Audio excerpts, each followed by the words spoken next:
నమస్తే, welcome to MR news. ముందుగా headlines చూద్దాం.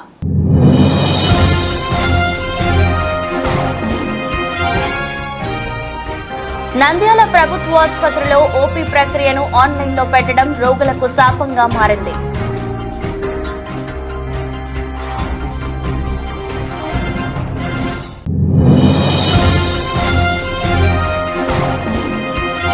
నంద్యాల ఎన్నికల పోటీ గెలుపుపై క్షణం యుగం ఓటర్ల తీరుపై ఎవరికి వారు ధీమా వ్యక్తం. ఎంఆర్ డిజిటల్ కేబుల్ టీవీ ప్రత్యేక కథనం.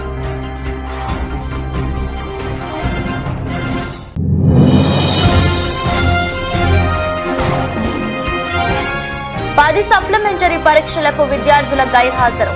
ఎన్నడూ లేనంతగా 20% మంది హాజరు. విద్యాశాఖలో కొరవడిన పర్యవేక్షణ.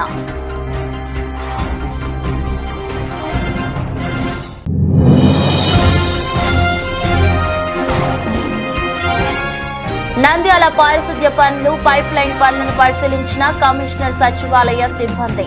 పనితీరుపై ఆగ్రహం వ్యక్తం చేసిన కమిషనర్ నిరంజన్ రెడ్డి.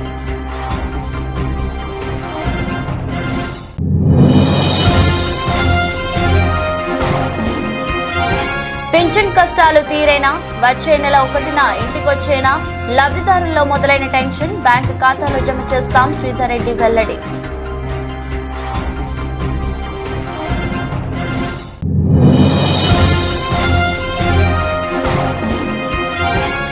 ఓట్ల లెక్కింపు ప్రక్రియను పారదర్శకంగా, ప్రశాంతంగా నిర్వహించేందుకు అన్ని ఏర్పాట్లు చేస్తున్నాం. రాజకీయ పార్టీలు సహకరించాలి. జిల్లా కలెక్టర్ శ్రీనివాసులు. నంద్యాల ప్రభుత్వ ఆసుపత్రిలో రోగులు ఓపీ కోసం నానా అవస్థలు పడుతున్నారు. అసలే వేసవి కాలం కావడంతో సుదూర ప్రాంతాలైన చుట్టుపక్కల గ్రామాల, పట్టణంలో నుండి వచ్చి ప్రైవేట్ హాస్పిటల్స్ లో చూపించుకోలేక ప్రభుత్వ ఆసుపత్రిని ఆశ్రయిస్తే ఆన్లైన్ ఓపీ పెట్టడం ద్వారా గంటల తరబడి లైన్లో వేచి ఉండే పరిస్థితి వచ్చిందని రోగులు వాపోతున్నారు.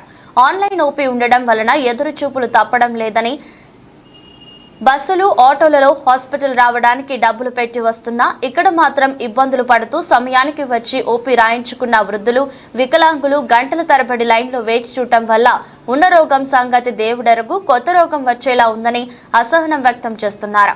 రోగులు గంటల తరబడి ఓపీ కోసం లైన్లో ఉండగానే డాక్టర్లు మాత్రం సమయపాలన పాటిస్తూ వారి సమయం కాగానే ఓపీలన్నీ వదిలేసి వెళ్లిపోతున్నారని ఆరోపిస్తున్నారు.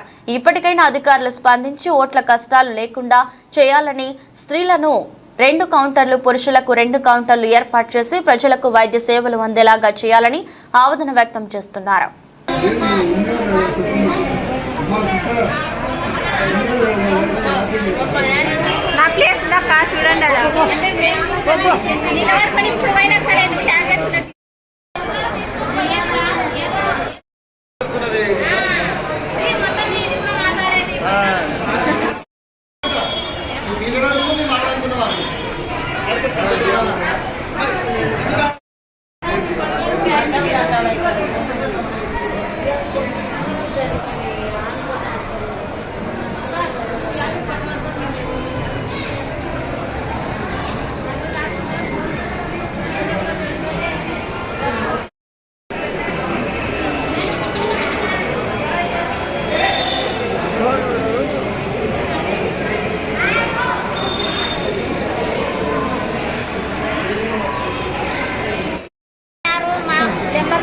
ఇబ్బంది పడుతున్నారు, సెల్లులేనలో ఇబ్బంది పడుతున్నారు. ఫస్ట్ ఓపీ ఇస్తాంటే డైరెక్ట్ అనిపిస్తుంది. ఇప్పుడు ఎందుకు లేని రూల్స్ పెట్టినారు, కొత్త రూల్స్, అన్ని కొత్త రూల్స్ పెట్టినారు. ఫస్టే బాగున్నాయి. అది ఇప్పుడు ఎంత ఇబ్బంది పడుతున్నారు ఆడ, నిన్న మంచి ఇబ్బంది పడుతున్నారు, కడుపున పిల్లలు ఇబ్బంది పడుతున్నారు ఆడ.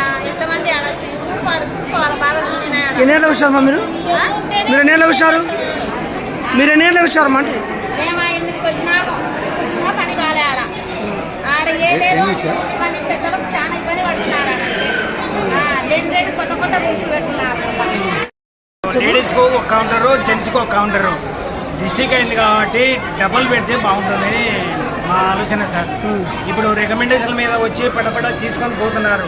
ఇప్పుడు మేమల్లా ఎట్లా సార్ ఇంకా క్యూలో నిలబడి అట్లా పోవాలంటే ఎంతసేపు చాలా టైం తీసుకుంది. కాబట్టి జెంట్స్కు 2, లేడీస్కు 2 పెడితే కౌంటర్లు బాగుంటుంది సార్. నంద్యాల సరిగ్గా వారం రోజుల్లో ఈవీఎంలలో నిక్షిప్తమైన అభ్యర్థుల జాతకాలు వెల్లడి కానున్నాయి. కానీ అప్పటి వరకు క్షణముఖ యుగంలా ప్రధాన పార్టీల అభ్యర్థులు గడుపుతున్నారు. సామాన్య ప్రజల్లోనూ విజేతలు ఎవరన్న దానిపై గతంలో ఎన్నడూ లేని విధంగా ఈసారి ఆసక్తి నెలకొంది. గెలుపు తమదంటే తమదేనంటూ ఊహా పల్లకిలో ఉన్న లోలోన మాత్రం తేడా జరిగితే అనే ఆందోళన అభ్యర్థుల్లో కనపడుతుంది. పోలింగ్ ముగిసి 2 వారాలు దాటినా ఇంకా ఓటింగ్ సరళిపై తర్జన భర్జనలు పడుతూనే ఉన్నారు. ఓటింగ్ కూడికలు తీసివేతలు వేస్తూ కొద్దిపాటి మెజారిటీతో అయినా తామే ఒడ్డున పడతామనే లెక్కల ద్వారా నేతలు ఓ అంచనాకొస్తున్నారు. మరికొద్ది మంది అభ్యర్థులు మాత్రం ఈ ఉత్కంఠ ఎదురుచూపులు భరించలేక ఆట విడుపు కోసం కుటుంబాలతో కలిసి పర్యాటక ప్రాంతాల బాట పట్టి సేద తీరుతున్నారు. ఎన్నికల ఫలితాలపై పాలక పార్టీ అభ్యర్థుల్లో ఆందోళన కనిపిస్తోంది. వీరితో పోల్చుకుంటే కూటమి అభ్యర్థుల్లో గెలుపుపై ధీమా ఎక్కువగా ఉంది. దీనికి అనేక సానుకూల అంశాలను వారు ఉదాహరిస్తున్నారు. రాష్ట్ర వ్యాప్తంగా కూడా కూటమి ట్రెండ్ నడిచిందనే వివిధ సర్వే సంస్థల లెక్కలు ఒక ఎత్తైతే ప్రభుత్వం మీద వ్యతిరేకత ఉండడం వల్లే పోలింగ్ రోజు ఓటర్లు బారులు తీరారని, ఇది ప్రభుత్వ వ్యతిరేక ఓటేనని వారు భావిస్తున్నారు.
Okay sir.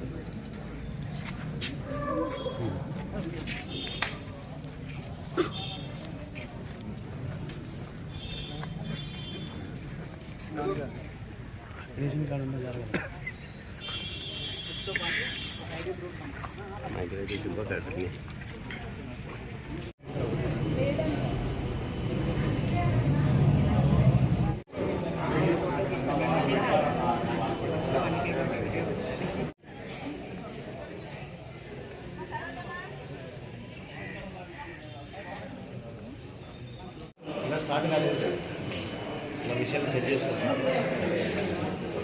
పదో తరగతి అడ్వాన్స్ సప్లిమెంటరీ పరీక్షల్లో ఈ ఏడాది ఆసక్తికర పరిస్థితులు నెలకొన్నాయి. ఎన్నడూ లేని విధంగా పరీక్షలకు 20% మంది మాత్రమే హాజరవుతున్నారు. మార్చిలో జరిగిన రెగ్యులర్ పరీక్షలలో ఫెయిల్ అయిన వారికి సప్లిమెంటరీ పరీక్షలు జరుగుతున్నాయి. వేల మంది దరఖాస్తు చేసుకున్న వారిలో కేవలం 100లో పరీక్షలకు హాజరు కావడం అందరినీ ఆశ్చర్యానికి గురిచేస్తోంది. విద్యార్థులను పరీక్షలకు హాజరయ్యేలా చర్యలు తీసుకోవడంలో పూర్తిగా విఫలమైందనే విమర్శలు వెల్లువెత్తుతున్నాయి. 10th అడ్వాన్స్ సప్లిమెంటరీ పరీక్షలను ఈ నెల 24వ తేదీ నుంచి జరుగుతున్నాయి. అయితే ఎన్నడూ లేని విధంగా అత్యధిక శాతం మంది విద్యార్థులు పరీక్షలకు హాజరు కాకపోవడం ఆశ్చర్యానికి గురి చేస్తుందని ఉపాధ్యాయ వర్గాలు చెబుతున్నాయి. తొలి రోజు జరిగిన తెలుగు పరీక్షకు విద్యార్థులు ఎక్కువ మంది గైహాజరయ్యారు. సాధారణంగా పరీక్షకు 10-15% మంది మాత్రమే గైహాజరవుతుంటారు. అయితే ఈ ఏడాది మాత్రం 70 నుంచి 80% మంది గైహాజరవుతుండడం ఆందోళన కలిగిస్తుందని విద్యాశాఖ వర్గాలు చెబుతున్నాయి. తాము మాత్రం ఫెయిల్ అయిన విద్యార్థులను సప్లిమెంటరీ పరీక్షలకు సన్నద్ధం చేసేందుకు వేసవిలో ప్రత్యేక తరగతులు నిర్వహించి సిద్ధం చేశామని, అయితే పరీక్షలకు హాజరు కాకపోవడానికి గల కారణాలు తెలియడం లేదని చెబుతుండడం గమనార్హం. పరీక్షలకు హాజరు కావాలని సంబంధిత సబ్జెక్ట్ టీచర్లతో ఫోన్లు చేయించినా విద్యార్థులు తల్లిదండ్రులు స్పందించడం లేదని చెబుతున్నారు. ఈ సందర్భంగా విద్యాశాఖ జిల్లాధికారి సుధాకర్ రెడ్డిని 10th క్లాస్ సప్లిమెంటరీ పరీక్షలకు ఎందుకు విద్యార్థులు హాజరు కావడమే అని వివరణ అడగ్గా వారు మాట్లాడుతూ పరీక్షలకు విద్యార్థులు హాజరవుతున్నారని, కొంతమేరకే విద్యార్థులు రావడం లేదని వివరాలు ఇలా తెలిపారు. 10వ తరగతి అడ్వాన్స్ సప్లిమెంటరీ ఎగ్జామ్స్ మే 20వ తేదీ నుంచి కూడా ప్రారంభమైన జిల్లాలో మొత్తం 27 సెంటర్లు ఉన్నాయి. 27 సెంటర్లు కూడా ఎగ్జామ్స్ ప్రశాంతంగా జరుగుతున్నాయి. ఈ ఎగ్జామ్స్ నందు ఈరోజు నంద్యాల 7 సెంటర్లు కూడా పర్యవేక్షణ జరిగింది. అన్ని సెంటర్లలో కూడా విద్యార్థులు అటెండ్ అవుతున్నారు. ఈరోజు జరిగిన ఎగ్జామ్లో మొత్తం 5,064 మందికి గాను 2,752 మంది అంటే 54% విద్యార్థులు పరీక్ష హాజరయ్యారు. కానీ గ్రామీణ ప్రాంతంలో నివసిస్తున్న విద్యార్థులకి పరీక్ష ఫీజు కట్టకపోయినా కూడా ఎగ్జామ్కి అలౌ చేస్తూ ఉన్న విషయం తెలియకపోవడం వలన గ్రామీణ ప్రాంతంలో అక్కడక్కడ విద్యార్థులు హాజరు కాలేదు. ఇన్ టోటల్గా కూడా స్టేట్ వైడ్ ఇదే సేమ్ సిచ్యువేషన్ ఉంది. కానీ మన జిల్లాలో 54% వరకు విద్యార్థులు డైలీ ఎగ్జామ్స్ హాజరవుతున్నారు. ఈ ఎగ్జామ్స్ అన్ని కూడా మే 31కి కంప్లీట్ అవుతాయి. మే 6వ తారీఖు నుంచి కూడా స్పాట్ వాల్యుయేషన్ బిగిన్ అవుతుంది. మే వాల్యుయేషన్ అయిపోయిన వెంటనే ఈ పేపర్లన్నీ కూడా సంబంధించిన అన్ని కూడా కోడింగ్ చేపించేసి మనం కమిషనర్ డీజీ ఆఫీస్కి పంపించడానికి కూడా అన్ని ఏర్పాట్లు కూడా చేయడం జరిగింది. నంద్యాల మున్సిపల్ కమిషనర్ నిరంజన్ రెడ్డి 39వ వార్డు నందు జరుగుతున్న వాటర్ పైప్ లైన్ పనులను, అలాగే వైఎస్ఆర్ నగర్ నందు జరుగుతున్న నూతనంగా నిర్మించి రోడ్డును, అలాగే వార్డుల్లో శానిటేషన్ పనులను ప్రశ్నించారు. డ్రైన్ నందు వాటర్ గ్లాస్, వాటర్ ప్యాకెట్స్ వేసే వారిపై చర్యలు తీసుకోవాలని సంబంధిత సిబ్బందికి ఆదేశాలు జారీ చేశారు. అదేవిధంగా 24వ వార్డు సచివాలయాన్ని ఆకస్మికంగా తనిఖీ చేశారు. రికార్డులను పరిశీలించారు. సచివాలయ సిబ్బంది పనితీరుపై అక్కడున్న ప్రజలను అడిగి తెలుసుకున్నారు. ఎవరైనా కానీ ప్రజలకు అందుబాటు లేకుండా నిర్లక్ష్యంగా వహిస్తే వారిపై కఠిన చర్యలు తీసుకోవడం జరుగుతుందని వారిని హెచ్చరించారు. అదేవిధంగా కమిషనర్ 14, 15 వార్డు, 24 వార్డు, 34 వార్డు, 30 వార్డుల నందు శానిటేషన్ పనులను పరిశీలించారు. అలాగే 34వ వార్డు నందు డెంగ్యూ వ్యాధి నమోదు కావడంతో వార్డు హెల్త్ సెక్రటరీ మరియు మలేరియా సబ్ యూనిట్ ఆఫీసర్ తదితరులు పాల్గొన్నారు.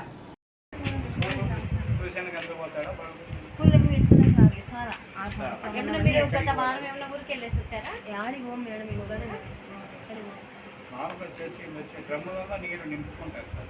ప్రజలు అయితే రాలేదు, అక్కడే దమ్ము ఆల్రెడీ గుడ్డలు కట్టినారు, కొన్ని చేసి ఓపెన్ చేశారు.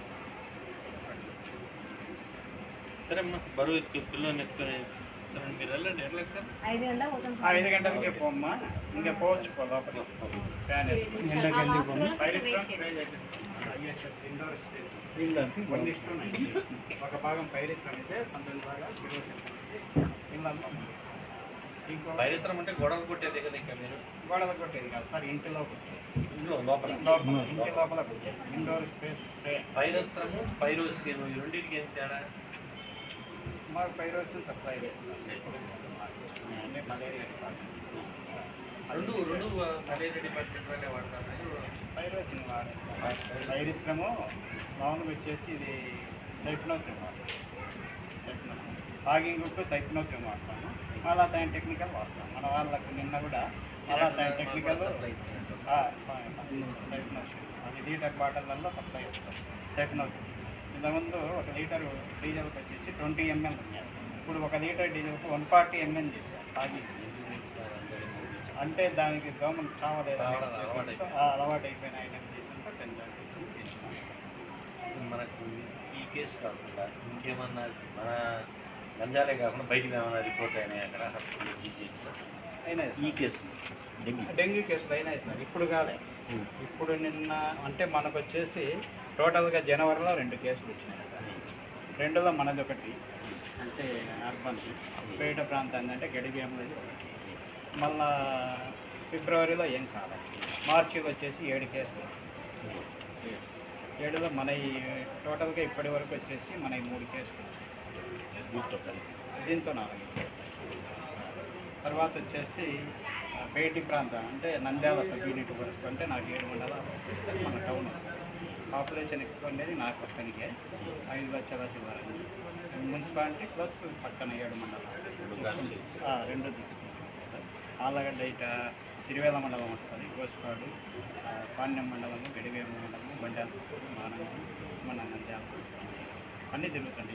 మలేరియా కేసు వచ్చినాయి పాణ్యంలో, అక్కడ ఉదయం చేసి డీటీటీ స్ప్రే చేయించాం. నిన్న వచ్చేసి మామూలుగా ఐఎస్ఎస్ ఏఏఓ చేయించాం.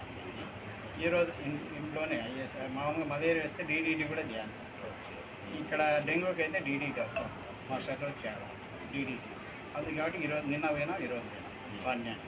ఇక్కడ వచ్చేసి డెంగ్యూ కేసు కాబట్టి ఈరోజు మధ్యాహ్నం ఉండే పంచాయత్ సెక్రటరీ గారికి, శానిటరీ సెక్రటరీ గారికి ఫోన్ చేసి నేను మధ్యాహ్నం 2:30 ఏం పేరు మా బాబు పేరు, ఆ పిల్లడి పేరు, అబ్బాయి పేరు, పేషెంట్ పేరు నాగేంద్ర. నాగేశ్వర్ వాళ్ళ నాన్న పేరు నాగేంద్ర. బాబు పేరు నాగేశ్వర్. బాబు పేరు నాగయ్య, బాబు వాళ్ళ నాయన పేరు నాగేంద్ర. 6 years వీళ్ళు ఇక్కడ వాళ్ళే, లోకల్ వాళ్ళే. లోకల్ వాళ్ళే సార్. ఇక్కడే వాళ్ళకి వచ్చేసి డెంగ్యూ వచ్చేసి ఇక్కడికే ఎక్కువ వస్తుంటాయి సార్. ఎక్కువ ఈ సంవత్సరం వరకు 4 వచ్చినాయి. పోయిన సంవత్సరం వచ్చేసి 36 దాకా వచ్చినాయి. కాబట్టి లాస్ట్ ఇయర్తో పోలిసి ఇప్పటికైతే తక్కువ. మీకు ఇక్కడ నుండి జాగ్రత్త తీసుకోవాలి. వర్షాకాలం బేసికల్గా మనకు డెంగ్యూ అనేది మస్కిటో బయటే కాబట్టి, మస్కిటో బయట మంచినీటి అంటే ఫ్రైడే జాగ్రత్తగా చేసుకోవాలి. ఇళ్ళల్లో నీటి నిల్వలు ఎక్కడైతే ఉంటాయో, ఫ్రిడ్జ్ కానీ మామూలుగా కూలర్స్, గెచ్చులు, డ్రమ్ములు, టెంకాయ, కొబ్బరి బొండాలు, పైన సింటెక్ ట్యాంక్ మూత కంపల్సరీ, ఇంటి పైపుకు మూత ఇప్పుడు కడుతుండే వాళ్ళం, దోమతెర ఇది కట్టేవాళ్ళం, దోమతెరలు వాడుతున్నారు. ఇంటి పైపులకు కూడా నెట్ కట్టేవాళ్ళం. టైర్లు వచ్చేసి వర్షం పడని చోట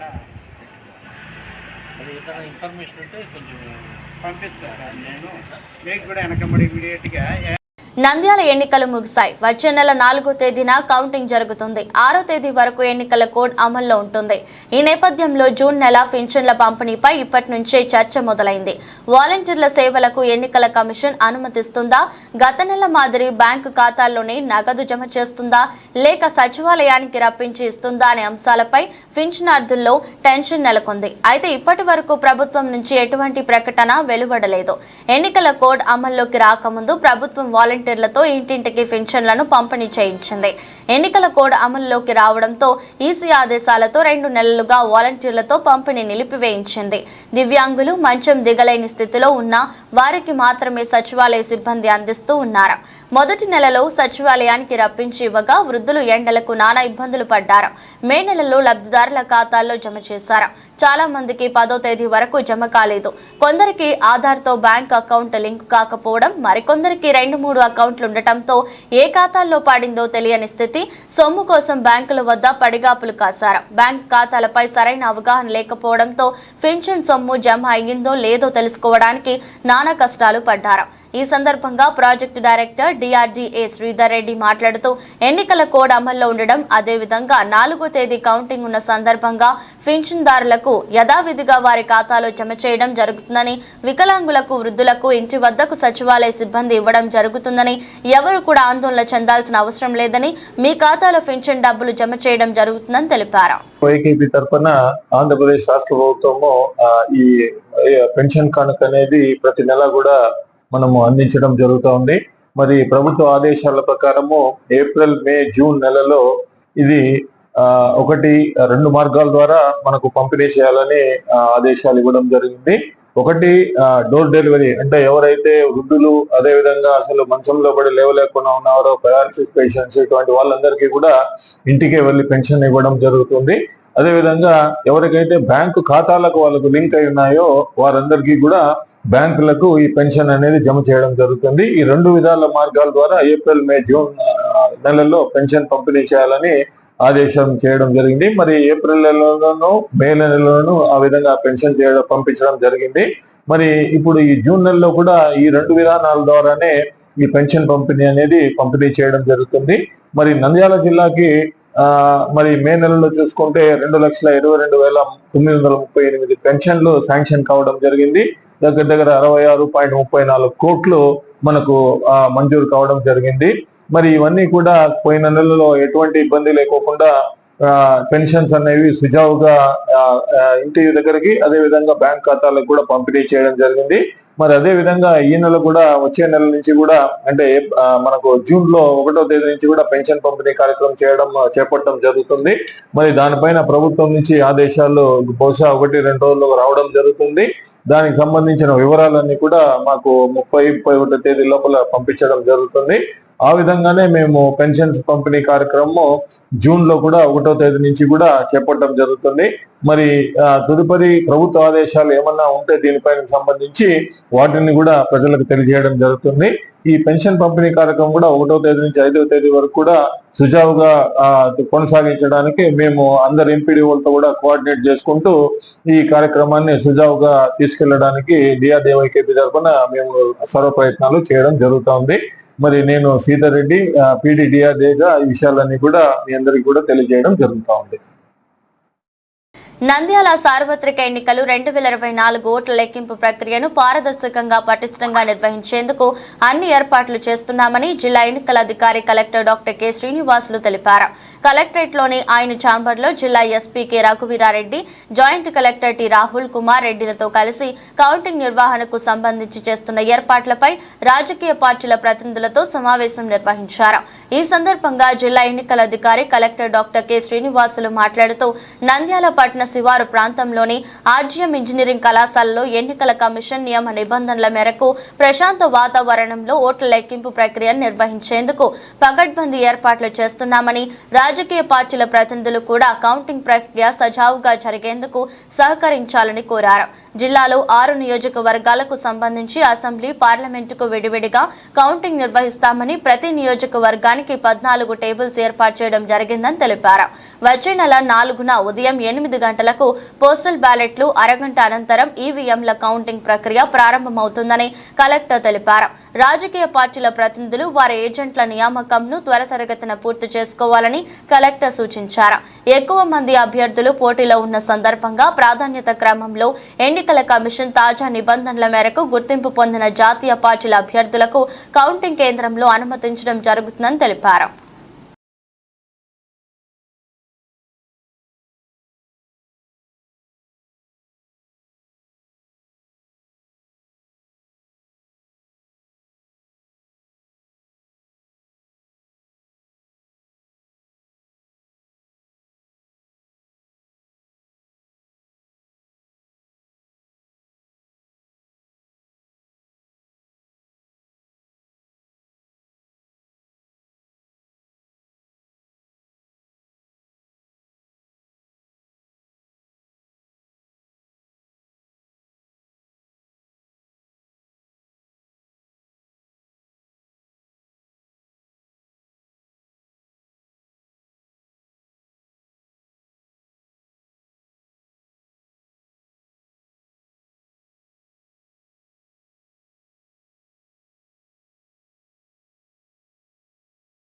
వార్తలు ముగించే ముందు మరోసారి హెడ్లైన్స్.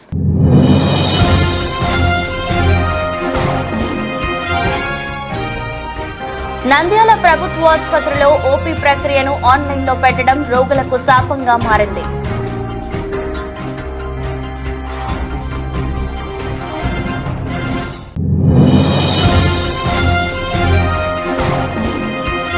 నంద్యాల ఎన్నికల పోటీ గెలుపుపై క్షణం యుగం ఓటర్ల తీరుపై ఎవరికి వారు ధీమా వ్యక్తం.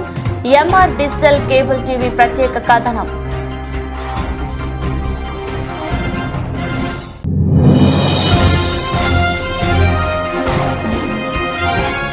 పది సప్లిమెంటరీ పరీక్షలకు విద్యార్థుల గైర్హాజరు. ఎన్నడూ లేనంతగా 20% మంది హాజరు. విద్యాశాఖలో కొరవడిన పర్యవేక్షణ.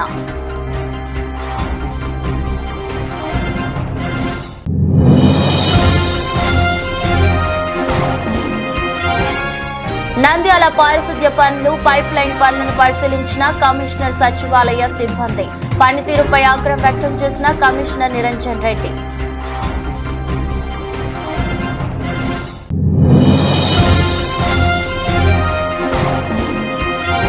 పింఛన్ కష్టాలు తీరేనా? వచ్చే నెల 1న ఇంటికొచ్చేనా? లబ్ధిదారుల్లో మొదలైన టెన్షన్. బ్యాంకు ఖాతాలో జమ చేస్తాం, శ్రీధర్ రెడ్డి వెల్లడి.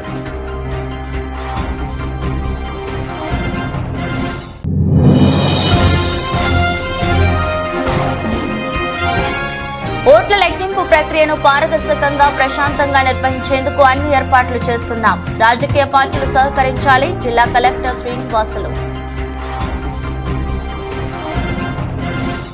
ఈ దృష్టి బులెటిన్ మరో బులెటిన్లో మళ్ళీ కలుద్దాం. అంతవరకు సెలవు. నమస్కారం.